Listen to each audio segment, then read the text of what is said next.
Bien, vamos a comenzar el programa. En primer lugar, os quiero dar la bienvenida a todos, que tengáis un feliz sábado. Y bueno, ya veréis, hoy tenemos un tema nuevo, como podéis ver, o no sé si se ve en la pizarra aún o no, pero lo veréis. Tenemos un tema nuevo y bueno, pedimos pues el Espíritu Santo para que dirija todo y pueda ser ese tema de bendición. Vamos a orar.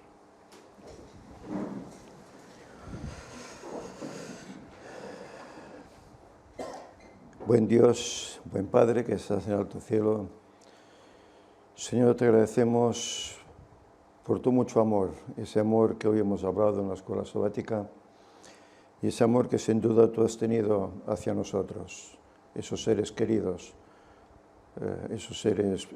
por ti, esos seres humanos que tú tal vez tendrías que haber quitado de la faz de la tierra, pero que por medio de ese amor tu Señor diste a tu Hijo y Él vino a pagar aquella cuenta que nosotros debíamos y vino a limpiarnos y a darnos, Señor, esa opción de poder estar en tu reino en un futuro. Señor, gracias por ello, pero sabemos que es algo que nunca podremos llegar a agradecer de ninguna manera. Pero sí que queremos pedirte que nos utilices para tu obra, para que podamos comunicar a muchos esas verdades, Señor, que hagan que muchos las conozcan y que muchos otros puedan vivir esta esperanza. Y, Señor, te rogamos siempre, como no, por nuestros hermanos en la iglesia oficial. Sabemos que allí hay almas sinceras, almas, Señor, que verán esta verdad y que saldrán de allá y también se añadirán a tu pueblo, a tu verdadero pueblo. Señor, toca esos corazones. Y que, Señor, que nosotros podamos seguir siendo justos, aunque no lo seamos realmente, pero podamos serlo con tu ayuda y podamos seguir adelante a pesar de los problemas que podamos padecer. Sabemos que la paciencia nuestra no es como la tuya, pero, Señor, que podamos tener esa paciencia, como esos dones del Espíritu, Señor, para hacer frente a todo y seguir adelante sabiendo que la victoria ya está vencida y que solo queda terminar la carrera y que Cristo vuelva.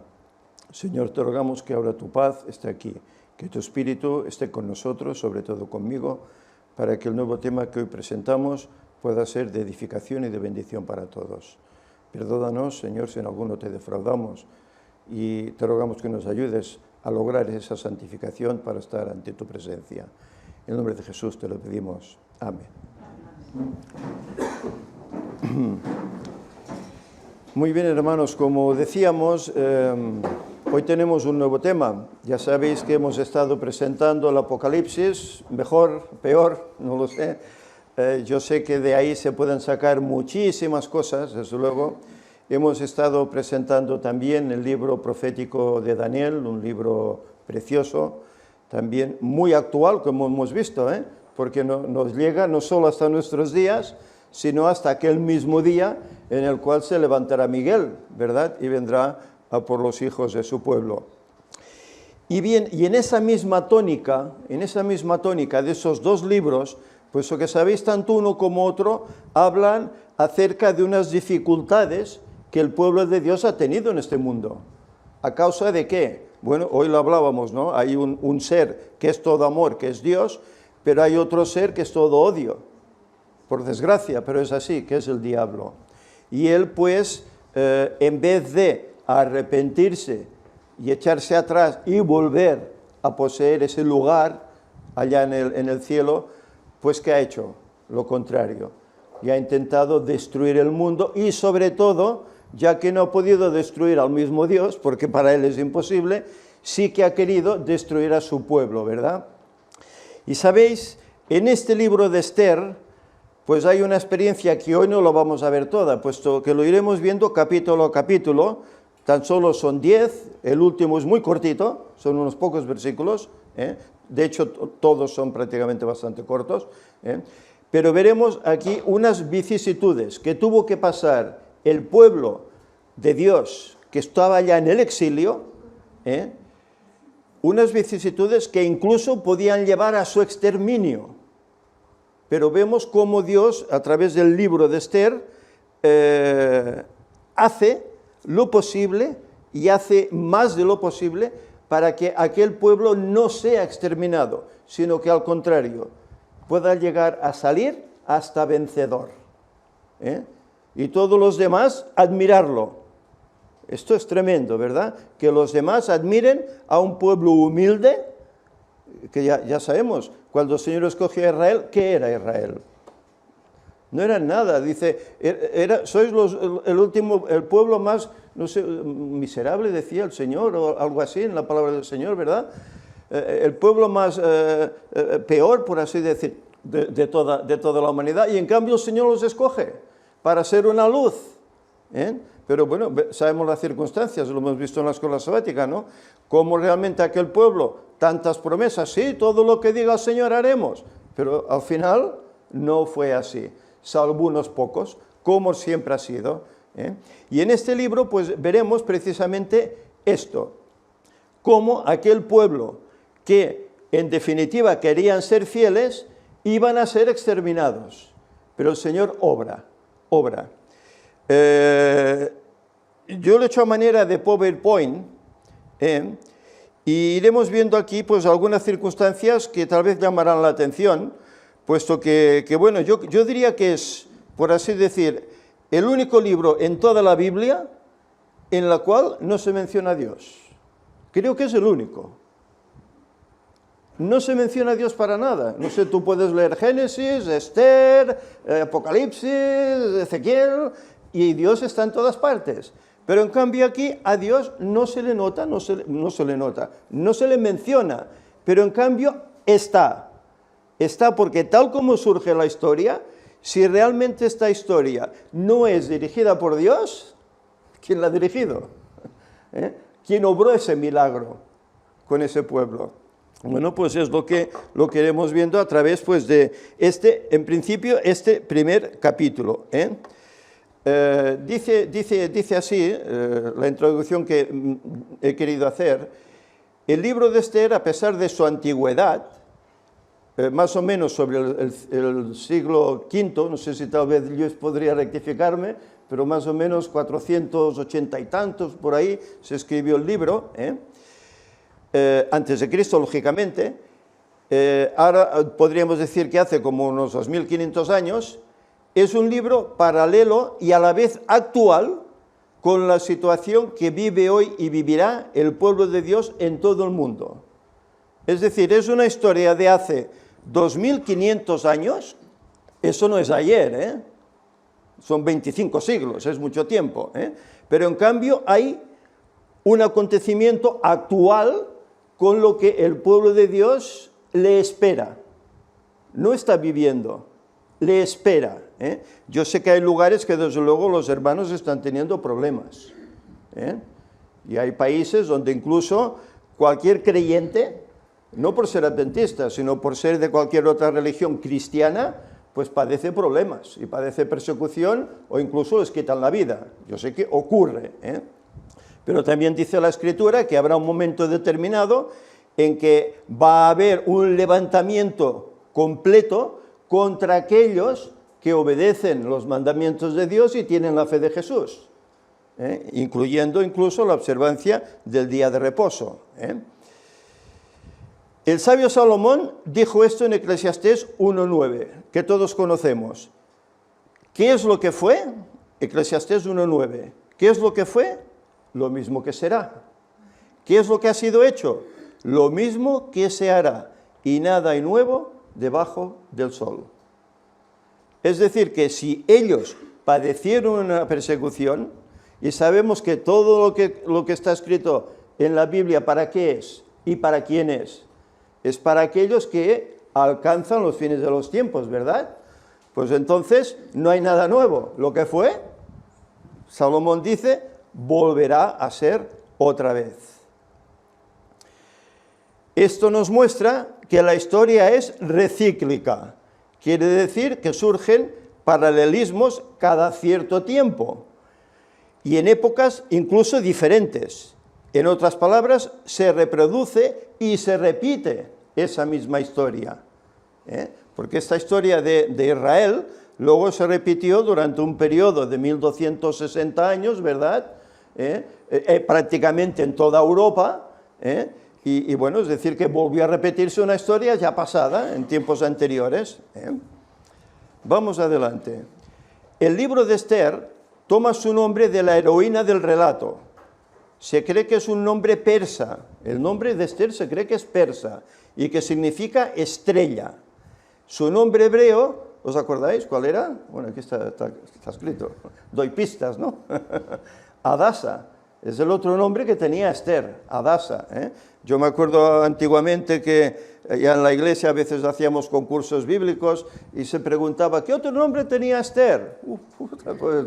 Pues sí, Adasa. Adasa era el nombre y era el nombre en hebreo, que significa mirto. Mirto, si no recuerdo mal, es una especie de árbol.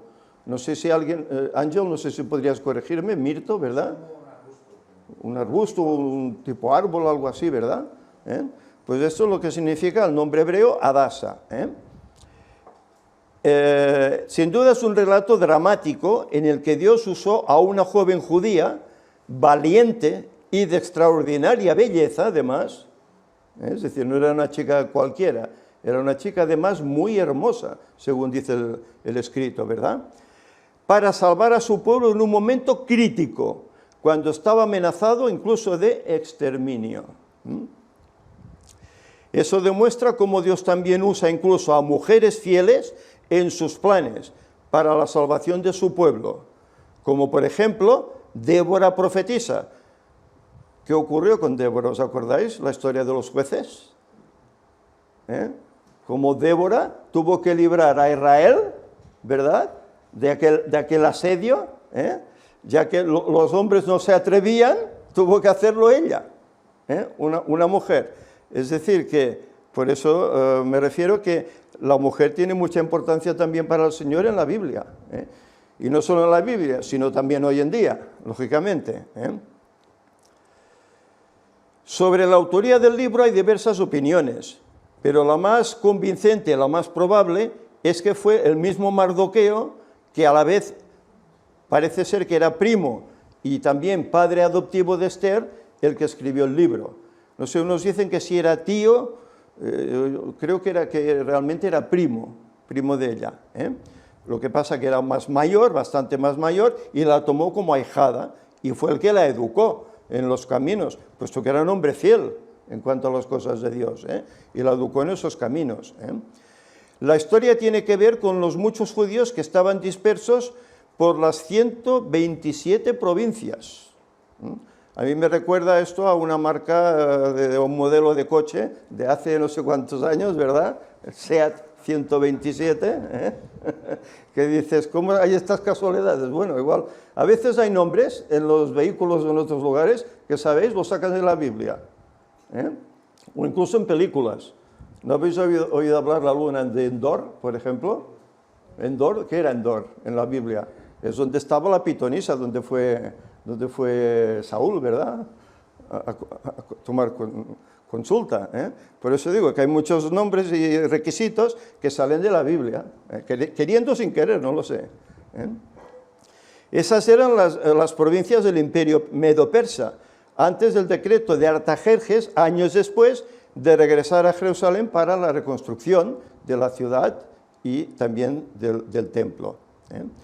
Es de vital importancia para nosotros, aquellos que hemos alcanzado los fines de los tiempos, para extraer lecciones referentes a nuestros días y lo que nos depara el futuro inmediato, cuando el mundo nos rechace y decrete leyes opresivas de las cuales ya vamos viendo ensayos. ¿No vemos ensayos hoy? ¿Qué es el COVID? ¿No es un ensayo para en un futuro determinar leyes? ¿Sabéis que hay lugares ya en que si no te vacunas incluso quieren echarte del trabajo? De momento no hay una ley que lo diga que se puede hacer, pero hay empresas que quieren hacerlo. Si el trabajador no se vacuna, puede ser echado por mandato de la empresa a la calle. Bueno, imaginémonos si no tiene relación con lo que va a venir cuando salga el ¿qué? La ley dominical, ¿verdad? Es decir, estos son ya pues ensayos, ¿eh? Y también, lógicamente, saldrán decretos de muerte si rehusamos subirnos al carro de ¿qué? De ese nuevo orden mundial, de esa Agenda 2030 que tanto se está hablando y en tantos lugares. Es de notar que en el libro, lo que antes os decía, no se nombra a Dios en ningún momento, pero se ve su mano en todos los 10 capítulos que lo componen. Y sin duda, Él estuvo al cuidado de su pueblo. Así lo demuestra el final feliz que obtuvieron. Ese cuidado aún persiste hoy por sus hijos fieles, sin duda alguna. El Señor aún no nos ha abandonado, aún está por nosotros. También en el libro se muestran unos números significativos. Algunos no parecen serlo, pero están ahí, hay unos números, ¿eh? Es Dios quien permite que la reina sea cambiada para bien de su pueblo. Que en ese primer capítulo no se ve aún claramente, ¿eh? Pero vemos cómo se va definiendo un cambio de reina, ¿eh? Y entonces, ¿por qué? Uno se pregunta, ¿por qué? ¿No? Bueno, pues se supone que la mano del Señor estaría detrás de todo esto, ¿eh? Muy bien, entonces si comenzamos pues, verso a verso este capítulo, pues iremos viendo qué es lo que nos comenta, lo que nos dice. Versículo 1 dice, aconteció en los días de Asuero, el Asuero que reinó desde la India hasta Etiopía, sobre 127 provincias, ¿eh? Asuero parece ser que era el rey Jerjes, se cree que era el rey Jerjes, que combatió 1 o 2 años después a los griegos y que de primera salió derrotado en aquella batalla de las Termópilas, ¿os acordáis? Incluso se han hecho películas y tal, ¿no? Esos 300 que derrotaron a un inmenso ejército como de 1 millón o más de soldados, ¿verdad? Pero posteriormente sí que llegó a conquistar, según iba diciendo la profecía, iba a conquistar Grecia, ¿eh? Las 127 provincias abarcaban más territorio del que había obtenido Babilonia, y eso lo vimos cuando estudiamos, ¿verdad, Daniel? Como Babilonia obtuvo un terreno en su imperio, pero el siguiente imperio obtuvo más terreno, más de conquista, por así decir, ¿eh? Además, es de destacar el número 127, que suma 10. Bueno, aquí empiezan a salir números, ¿verdad? 10. ¿Qué viene a significar el 10? Pues perfección, totalidad, incluso divinidad, ¿verdad? Ejemplo, los mismos 10 mandamientos. ¿Por qué 10?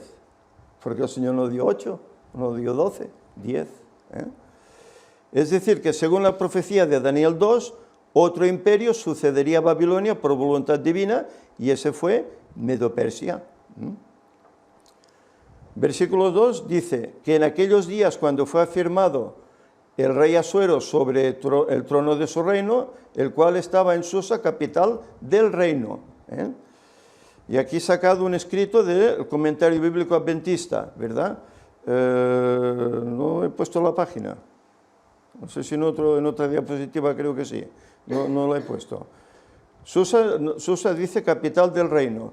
Susa estaba en las provincias de Elam, según Daniel 8, a unos 160 kilómetros al norte de la orilla actual del Golfo Pérsico y como 320 kilómetros al este de Babilonia. Es decir, esta historia sucede pues en esas zonas, ¿verdad?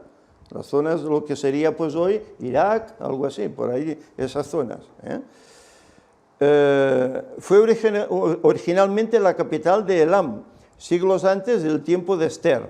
La ciudad estaba en el borde oriental del valle del Tigris, donde dicho valle se eleva para encontrarse con las montañas de Irán. Entre sus extensas ruinas, que cubren un área de como 5 kilómetros cuadrados, se pueden ver los restos del espacioso palacio donde ocurrió gran parte del dramático relato del libro de Esther. Este palacio, erigido en el sitio del antiguo castillo elamita, fue construido por Darío Histaspes, el padre de Jerjes, ¿eh? Es decir, hoy se han hecho excavaciones y se han encontrado estas ciudades, ¿verdad? Versículo 3 dice, en el tercer año de su reinado, hizo banquete a todos sus príncipes y cortesanos, teniendo delante de él a los más poderosos de Persia y de Media, gobernadores y príncipes de provincias. Él quiso hacer un banquete, y no corto. Normalmente un banquete judío sabemos que duraba, ¿cuánto? Unos 7 días, ¿verdad? Pero él no hizo 7 días, hizo mucho más. Según el comentario bíblico adventista, tomo 3, página 463, se dice que el banquete se produjo durante 6 meses, que son, ¿cuánto? 180 días, ¿verdad? Más o menos los años 483, por ahí sería cuando se hizo el banquete. Banquete, se nos dice aquí, la palabra hebrea viene del verbo beber. Se trata, por lo tanto, de un banquete acompañado de bebidas alcohólicas. Asuero salió de Susa 1 o 2 años más tarde para invadir a Grecia. Y por esto se ha sugerido que los príncipes, gobernadores y jefes del ejército fueron convocados de todas partes del reino para participar en la planificación de lo que todos esperaban, confiados que sería una campaña brillante y exitosa. Es decir, durante 6 meses iba convidando príncipes para proporcionarles el plan de conquista de Grecia. Consigna que Jerjes convocó un concilio tal, eso lo escribe Heródoto. Quizá los diversos magistrados fueron convocados por turno durante el periodo de 6 meses, cada uno con el propósito de tratar con el rey las responsabilidades que les corresponderían en esta campaña. Habría sido casi imposible que todos los magistrados del vasto imperio se reunieran de esta forma, a no ser que fuera para tratar un asunto político y militar específico. Por eso esa fiesta. Él quería conquistar más imperio, más reino, y por eso hizo esta fiesta, esta invitación. Versículos 4 y 5. Dice, para mostrar él las riquezas de la gloria de su reino, en esa fiesta. ¿Os acordáis quién también enseñó las riquezas de su reino? Hubo un rey, Ezequías, ¿verdad? ¿Y qué costó?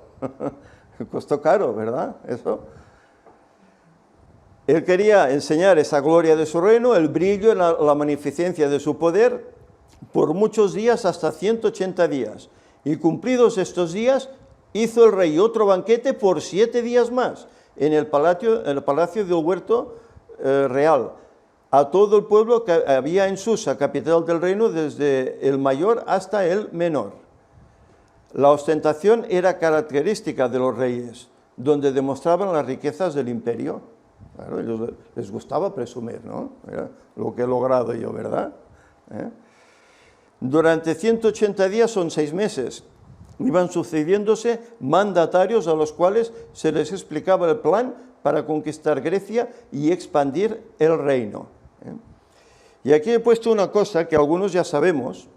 Hay quienes han sugerido que si tomas la fecha de 1844 y le añades los 180 años, día por año, da 2024. Más si añades los 7 días, día por año, 7 años más de la fiesta, da un total de 2031.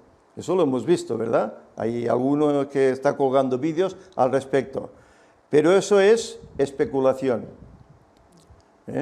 ¿Por qué hay que contar desde 1844? ¿Por qué hay que contar desde ahí? Bueno, esa persona dice que ha sido dirigida por el Señor para presentar esto, pero ¿por qué contar desde esa fecha? Y no contar tal vez desde otras. Bueno, es un número que lógicamente no se puede aceptar. En 1851 se descubrió la antigua ciudad de Susa y el palacio donde se llevó a cabo dicho banquete, gracias a la arqueología, ¿verdad? Versículo 6. El pabellón era blanco, verde y azul, tendido sobre cuerdas de lino y púrpura, en anillos de plata y columnas de mármol, los reclinatorios de oro y de plata, sobre el osado de pórfido y de mármol, y de alabastro y de jacinto, es decir, que era, pues, bueno, la gloria más espléndida que se podía ofrecer en el momento, ¿verdad? gran ostentación en todos los sentidos, y parte de esos objetos fueron hallados en esas excavaciones que se hicieron. Por eso eso corrobora la verdad de la Biblia. Versículos 7 y 8 nos dice: y daban a beber en vasos de oro, y vasos diferentes unos de otros, y mucho vino real, de acuerdo con la generosidad del rey. Y la bebida era según esta ley, que nadie fuese obligado a beber, porque así lo había mandado el rey a todos los mayordomos de su casa, que se hiciese según la voluntad de cada uno. Es decir, no era obligado beber. Cada uno, bueno, era una ley, pues sería como una ley moderna de hoy, ¿no? No era obligado. Una bacanal desenfrenada, donde no era obligado a beber, pero quien quisiera lo hacía. Pero el que aceptaba bebía hasta, como es lógico, no poder más. Es así, es lógico. Hasta embriagarse, porque ya vemos en el relato cómo llegan a embriagarse, ¿verdad? Asimismo, versículo 9, la reina Vasti también hizo banquete para las mujeres en la casa real del rey Asuero, en el mismo momento. Mientras tanto, la reina complacía a las esposas de los convidados con otro banquete. Mientras que en un lugar estaban los hombres con el rey planeando todo eso y bebiendo, en otro lugar estaba la reina con las esposas de esos convidados haciendo un banquete. Versículos 10 y 11. Dice: el séptimo día, estando el corazón del rey, otra vez aquí otro número también interesante, séptimo, ¿por qué séptimo día, verdad? El séptimo día, estando el corazón del rey alegre del vino, mandó a Mahumán, a Bizta, a Arbona, Bigtá, a Bacta, Zetar y Carcas, 7 eunucos, 7, ¿por qué 7? Que no tenía más, que servían delante del rey Asuero, que trajesen a la reina Vasti a la presencia del rey, con la corona regia. ¿Para qué?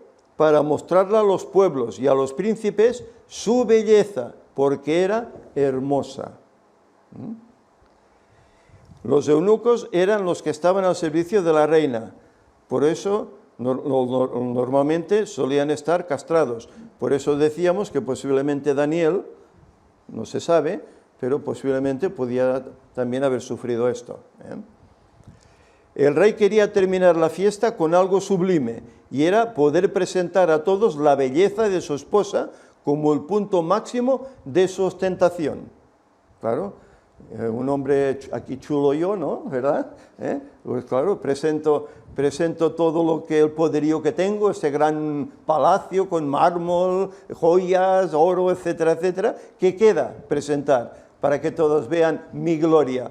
Pues voy a presentar a la guapa esposa que tengo, para que todos se den cuenta de que, bueno, no me he casado con cualquiera, me he casado con una mujer muy hermosa. Versículo 12, dice: mas la reina Vasti no quiso comparecer a la orden del rey enviada por medio de los eunucos. Y el rey, dice, se enojó mucho y se encendió en ira.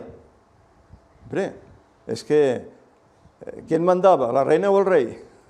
Claro, en aquellos tiempos mandaban los varones, los reyes, ¿verdad? Y a una orden del rey había que cumplirla. Y claro, sabemos que la reina tenía sus aposentos aparte, que era llamada cuando el rey le apetecía y quería, pues claro, tenía que obedecer esa orden. Pero aquí que esta reina no comparece, se levanta contra esa orden. ¿Por qué? Bueno, yo diría que aquí comienza a ver la mano del Señor. Aparte que también demuestra que esta reina pues era justa. Era costumbre que las esposas participaran de las fiestas de los esposos. No se dice porque ella se negó, no lo dice la Escritura. Probablemente porque era sencilla y no pretendía ser usada como instrumento de exhibición, y más sabiendo que el rey y los demás estaban ebrios. Claro, habían llegado a este punto. La cuestión es que no era normal que ella rehusara la orden del rey, y éste se enojó en extremo al ser desobedecido y ridiculizado. ¿Os imagináis? Tú des una orden delante de cientos, tal vez miles de personas, y no se cumpla. ¿Cómo queda el papel del rey ante esto, verdad? Hoy se vería ridículo exhibir a la esposa en público para presumir de ella, desde luego. Que esto lo hiciéramos hoy. Espera, que te voy a presentar a mi mujer, que verás que es una modelo, ¿verás? Sería ridículo, ¿verdad? Ello denotaría, en parte, si se hiciera, denotaría orgullo propio por parte de los dos y egoísmo. Y también que la esposa estaría sometida y utilizada, lógicamente. Por eso no sería conveniente. Versículos del 13 al 15. Preguntó entonces el rey a los sabios que conocían los tiempos, porque así acostumbraba el rey con todos los que sabían la ley y el derecho, y estaban junto a él Carsena, Setar, Admata, Tarsis, fijaros, Meres, Marsena y Mamucán, 7 príncipes de Persia y de Media, que veían la cara del rey y se sentaban los primeros del reino. Les preguntó qué se había de hacer con la reina Vasti según la ley, por cuanto no había cumplido la orden del rey Asuero enviada por medio de los eunucos. Claro. Pero aquí es de destacar, el rey podía haber tomado una decisión, ya que era rey, ¿no? Ah, no ha venido, pues venga, ¿verdad? Fuera. Tarsis es el cuarto. Y también 7, ¿verdad? 7, que son los, también podemos decir que son los 7000 años, ¿verdad? En el 7 hay una liberación, como realmente padeció este pueblo, ¿verdad? Una liberación en el 7.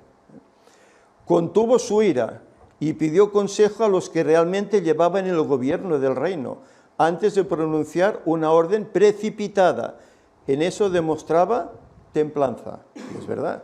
Ahí demostraba pues que tenía una templanza, porque otro pues hubiese hecho pues cualquier otra barbarie. Versículos 16 al 20, dice, y dijo Memucán delante del rey y de los príncipes, no solamente contra el rey ha pecado la reina Vasti, y aquí destaco esto de ha pecado. ¿Qué pone ha pecado? Es que ellos eran creyentes, ellos tenían sus dioses, ¿no? En cambio pone ha pecado. Como si hubiera pecado pues contra Dios, ¿verdad? Y dice, sino que no solo ha pecado contra el rey, sino contra todos los príncipes y contra todos los pueblos que hay en todas las provincias del rey Asuero. Porque este hecho de la reina llegará a oídos de todas las mujeres, y ellas tendrán en poca estima a sus maridos, diciendo, el rey Asuero mandó traer delante de sí a la reina Vasti, y ella no vino. Y entonces dirán esto las señoras de Persia y de Media, que oigan el hecho de la reina, y todos los príncipes del rey, y habrá mucho menosprecio y enojo. Si parece bien al rey, salga un decreto real de vuestra majestad, y se escriba entre los reyes, entre las leyes de Persia y de Media, para que no sea quebrantado. Sabemos que las leyes de ese pueblo no podían ser abolidas, no podían ser cambiadas. Por eso Daniel fue echado al pozo y no podía ser cambiado. El Señor tuvo que obrar, ¿verdad? Que Vasti no venga más delante del rey Asuero, y el rey haga reina a otra que sea mejor que ella. Y el decreto que dicte el rey será oído en todo su reino, aunque es grande, y todas las mujeres darán honra a sus maridos, desde el mayor hasta el menor. Claro, nos encontramos aquí que el rey ha mandado traer ante su presencia a la reina se ha negado. Las voces corren, todo el imperio lo va a saber. ¿Qué harán las mujeres? ¿Se van a rebelar contra sus esposos? Esto puede ser un caos, ¿no? Se pensó eso. Memucán era uno de los 7 consejeros del rey. No había precedente tal. Lo trató como un problema de Estado que podía afectar a cada familia del reino. ¿No afecta hoy ya a muchas familias que por poco o mucho se rompen matrimonios? ¿No afecta hoy eso? Es exactamente lo mismo. Antes podía haber una sublevación de las mujeres, ¿no la está viendo hoy también? Con todo este tema del feminismo, ¿qué sabemos quién lo promueve? No hay una sublevación en la cual la mujer hoy ya quiere ser más que el hombre, no igual al hombre, sino incluso más que el hombre. Es una cosa que no es nueva. Podía haber pasado en aquel tiempo y está pasando hoy, ¿verdad? Vasti no debía ser desterrada del palacio, sino de la presencia del rey. Es decir, no le iban a quitar la vida. Versículos 21 y 22. Agradó esta palabra a los ojos del rey y de los príncipes, e hizo el rey conforme al dicho de Memucán, pues envió cartas a todas las provincias del rey, a cada provincia conforme a su escritura, y a cada pueblo conforme a su lenguaje, diciendo que todo hombre afirmase su autoridad en su casa, y que se publicase esto en la lengua de su pueblo. Es decir, aquí mando yo porque soy el hombre, ¿no? Y la mujer sometida y a callar, ¿eh? No sublevéis porque el rey ha perdonado, pero yo cuando perdono, ¿no? Esto podía pensar cada uno, ¿no? La reina no iba a ser expulsada, sino que permanecería en ese harén del rey, pero sin poder verle nunca más. Estaría allí, pero nunca sería llamada a la presencia del rey, sería desechada. Bueno, no se le quitó la vida, ya es mucho, ¿eh? Ya es mucho. El rey no se divorció de Vasti, solo se separó de ella. Eso indica que posiblemente ella era hija de algún noble príncipe, seguramente tributario de alguna de las 127 provincias, con el cual el rey no quería enemistarse. Posiblemente, y por eso pues, se refrenó y no le quitó la vida. ¿Por qué? Podía haber habido una guerra dentro del imperio, ¿no? Una guerra civil, por así decir, ¿no? Profetas y Reyes, vamos a leer algunas citas de este libro, páginas 49. Este es un capítulo que nos habla acerca de los días de la reina Esther. Dice, gracias al favor con que los miraba Ciro, casi 50.000 de los hijos del cautiverio se habían valido del decreto que les permitía regresar. Sin embargo, representaban tan solo un residuo en comparación con los centenares de miles que estaban dispersos en las provincias de Medo-Persia. La gran mayoría de los israelitas habían preferido quedar en la tierra de su destierro antes que arrostrar las penurias del regreso y del restablecimiento de sus ciudades y casas desoladas. Y sabemos que hubo muchos que se quedaron, que no quisieron regresar. ¿Por qué? Habían hecho una vida cómoda, habían hecho sus casas, habían hecho ya su vida, pues no querían regresar. Dijeron, ¿por qué vamos a ir allí a pasar penurias, a reedificar una ciudad quemada, destruida? Prefirieron quedarse.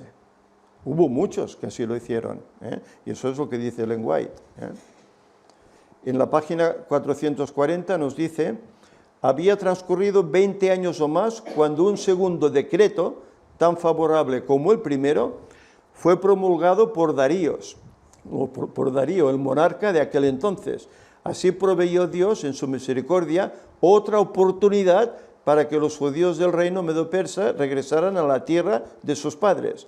El Señor preveía los tiempos dificultosos que iban a seguir durante el reinado de Jerjes, el Asuero del libro de Esther, y no solo obró un cambio en los sentimientos de los hombres que ejercían autoridad, sino que inspiró también a Zacarías para que instase a los desterrados a que regresaran.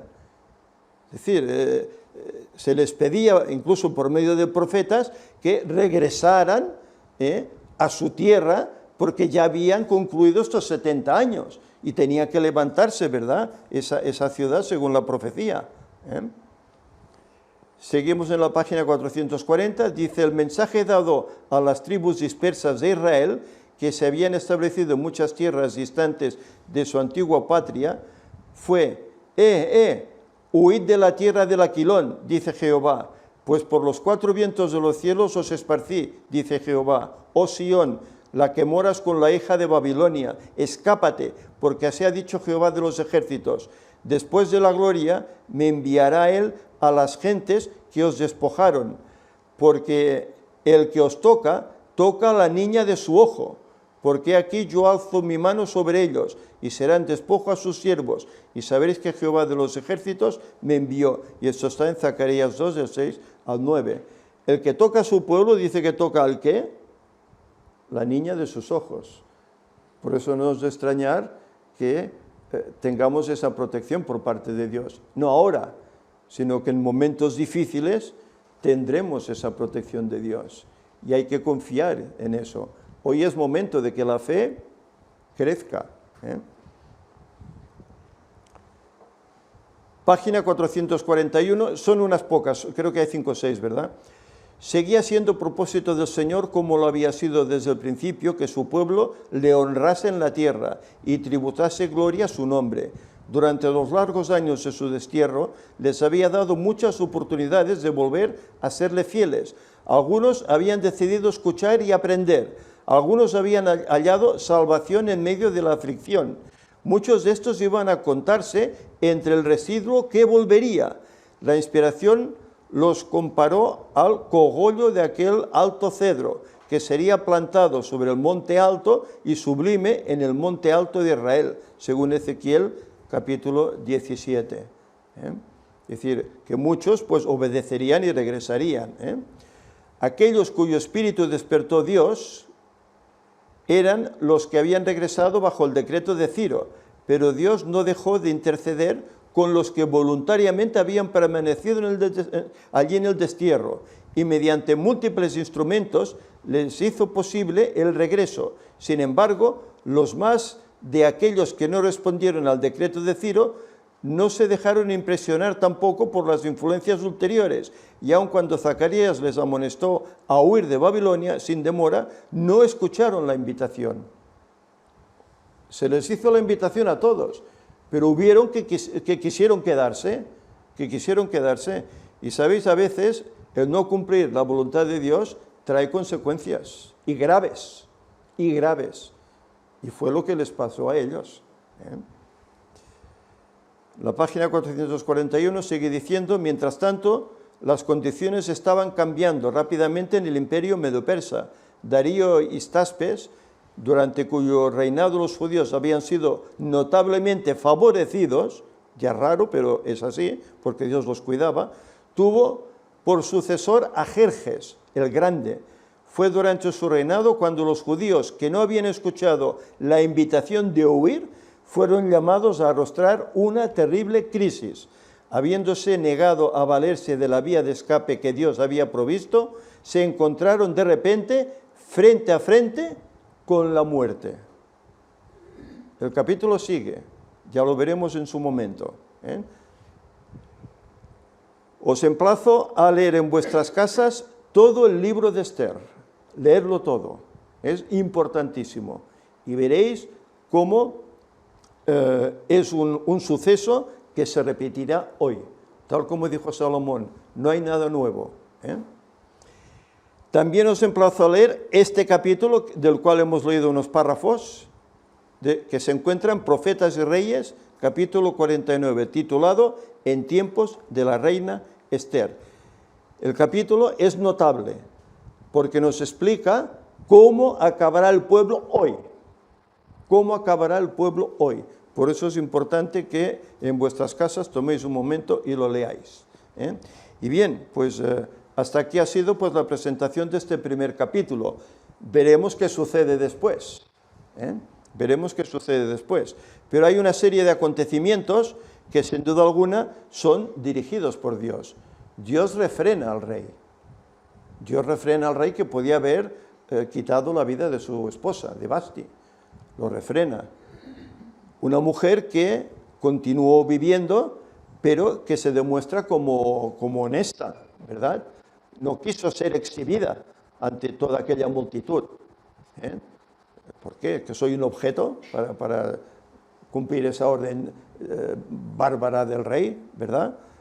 No fue así. Y bueno, y veremos pues cómo a lo largo de este capítulo, pues sin duda alguna, hay gran enseñanza, grandes lecciones para nosotros, y que tenemos que tomarlo como ejemplo de lo que nos va a pasar en muy breve.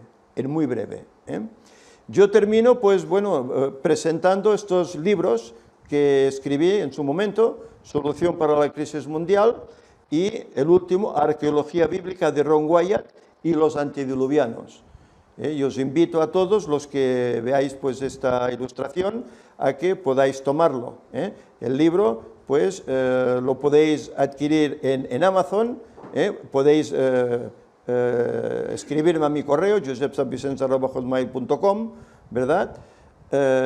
Y bueno, será un libro de gran bendición para muchos, puesto que el libro trata acerca de lo que trata también el libro de Esther, de lo que vamos a padecer, de lo que vamos a vivir, de lo que se está preparando contra el pueblo de Dios. Trata de eso, y sobre todo este libro de Ron Wyatt es algo que todo el mundo tiene que conocer. Yo agradezco al Señor porque nos dio la oportunidad de ir a este lugar, de poder visitarle, de poder estar allá, pisar, ver ese arca que aún está allí. Y este hombre que fue desprestigiado por los adventistas, que son el pueblo de Dios, fue desprestigiado por ellos, ¿verdad? Cómo demostró que eso era el arca de Noé. Y no solo eso, sino que el libro menciona, pues, cómo él descubrió la ciudad de Sodoma, de Gomorra, cómo obtuvo incluso ese sulfuro, ¿se llama? No me acuerdo cómo se llama, azufre, ese azufre, ¿verdad? Como la ciudad es ceniza, si se toca un edificio se desmorona, es ceniza. Cómo descubrió el cruce de los israelitas por el Mar Rojo, donde aún encontró allí elementos de carros, ruedas, pezuñas de caballo, etcétera, etcétera. Él buceó con sus hijos, ¿verdad? Y cómo encontró pues otras cosas como el monte Sinaí, el auténtico, no el que se dice que está, según nos dicen en los reportajes, ¿no?, que está allí en Egipto, sino que está en Arabia, que está cercado, está prohibida la entrada, la tienen prohibida expresamente. Y hoy hay un hombre en las redes sociales, que creo que es pastor evangélico, que está presentando pues hermanos que fueron allí, como la familia Campbell y aquel chino coreano, el doctor Kim, que fue, ¿verdad? Él está presentando cómo le dieron permiso, porque trabajaban para los jeques de allá, les dieron permiso, y presentan pues todos esos hallazgos, incluso algunos que Ron no pudo ver, y los presentan, esa peña de Oreb, etcétera, todo eso está ahí, todo está incluido en ese libro. Y esto lo tiene que conocer el mundo.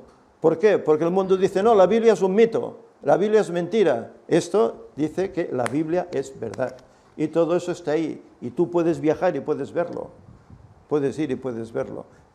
Por lo tanto, que el Señor nos ayude pues para que seamos instrumentos en sus manos y hagamos la labor que nos corresponde para que otros muchos puedan conocer lo que a nosotros un día el Señor nos presentó, que podamos conocerlo, lo puedan vivir. Y sean muchos los que se queden ahí en pie cuando Cristo venga a buscarnos, de aquí a tan poquito, solo 10 años. Pero vaya 10 años que nos esperan, sobre todo los últimos. Vaya años que nos esperan. Y de ello, del libro de Esther, tenemos que aprender. Que el Señor nos ayude. Vamos a ponernos en pie y terminamos. Señor y Padre, te agradecemos porque sin duda alguna, como antes decíamos, tú eres ese Dios de amor, que nos amas a tal punto, que no solo nos amaste, sino que nos preveniste y dejaste tu palabra escrita, en la cual hay tantas profecías que son de amor hacia tus hijos, hacia este mundo que está sin duda alguna pereciendo, para que conozcan que hay un Dios en los cielos, no un Dios mítico, ni un Dios que según muchos ya murió, que no existe, que es un mito. No, Señor, tú estás ahí y queremos, Señor, pedirte que nos ayudes, nos uses para que participemos en la proclamación de este mensaje, para que muchos puedan conocerte. Gracias, Señor, por este libro de Esther. Gracias porque en él veremos, tal como dijo Salomón, una historia que sucedió en lo pasado, que se repitió en siglos pasados y que volverá a repetirse, pero de una forma más cruel. Señor, esto es un aviso para tu pueblo, para que nos preparemos. que no perdamos el tiempo con las cosas que el mundo nos da, sino que nos preparemos, Señor, que nuestra fe crezca y aprovechemos las circunstancias para hablar con todos acerca de esto, para que otros muchos puedan también vivir esta esperanza. Señor, perdónanos si en algo te hemos defraudado. Ayúdanos a mejorar y te rogamos que nos ayudes para que en ese sábado cumplamos tu voluntad. Este sábado que conmemora aquel sábado milenial en el cual estaremos allá en el cielo contigo. Señor, que tu paz quede con nosotros, que en el nombre de Jesús te lo pedimos. Amén.